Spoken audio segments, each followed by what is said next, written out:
Welcome students with the new topic. Today we are going to discuss about Nicosia model of consumer behavior.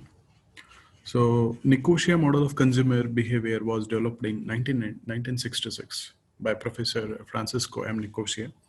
So he was an expert in consumer motivation and behavior. So this model focuses on the relationship between the firm and its potential customer in the market. How firms and the consumer's attitude lead to the deciding of purchasing of product. Model suggests that messages from the firm, that is advertisement and promotional activities carried out by the firm, it influences the predisposition of the consumer towards the product or services.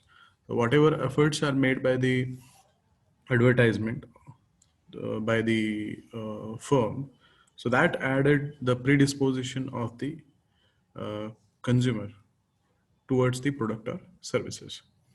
So based on the situation, the consumer will have a certain attitude toward the product, either negative or positive. He will evaluate, he will check, and then he will decide, or he might go back.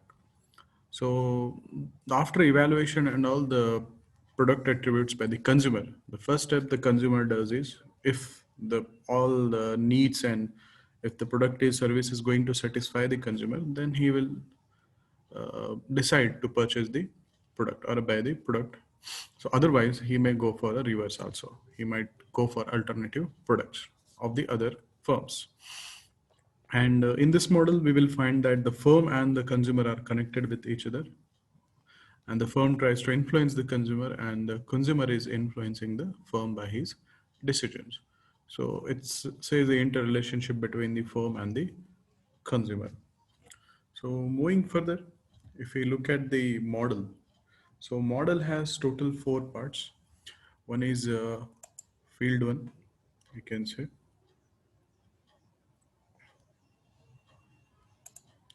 So one is field one, and this field one is divided into two part: the subfield one and subfield two.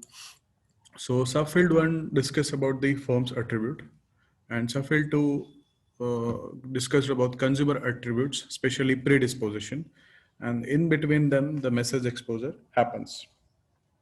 The first subfield deals with the firm's marketing environment and communication efforts that affect consumer attitudes, the competitive environment, and the characteristics of the target market. But when we look to the subfield 2, so this specifies the consumer's characteristics. You can example as an experience of the consumer, personality of the consumer, and how he perceives the promotional idea toward the product. In this stage, the consumer forms his attitude toward the firm's product based on his interpretation of the message. So whatever message is communicated by the firm, and that will goes to the concept of the mind of the consumer, then he decides what to do with the next. So moving further, so the consumer will move to the field two, that is search and evaluation of mean or ends relations. So basically, if you see here, so after the deciding attitude, he will go for the evaluation process. The consumer will start to search for other firms' brand and evaluate the firm's brand in comparison with alternate brands. So he will start think about the comparison of the products. A number of competitors are available to the particular product. Then he start evaluating the information. In this case, the firm motivates the consumer to purchase its brands. So after the field two, the third comes after with the motivation. So the field three, act of purchase.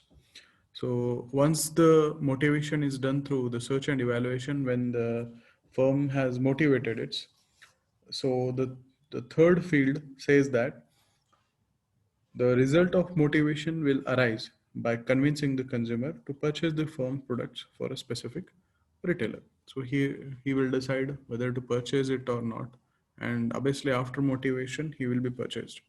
If an search and evaluation process he is not satisfied, then again it will go back. He will start finding other products. Later on, if he's evaluated after motivated, then he will do the act of purchase. So after the act of purchase, we will move to the field 4, that is feedback. So once the the purchase is done, then purchasing behavior happens. The consumer go for the consumption. Then here most important thing is played by the feedback report of the consumer.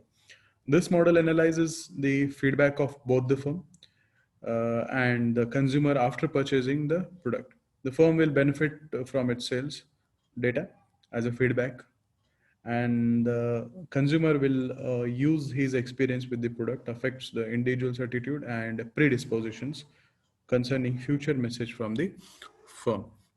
So if any suggestions are needed, if after post purchase behavior, so this can help the organization with the post purchasing behavior.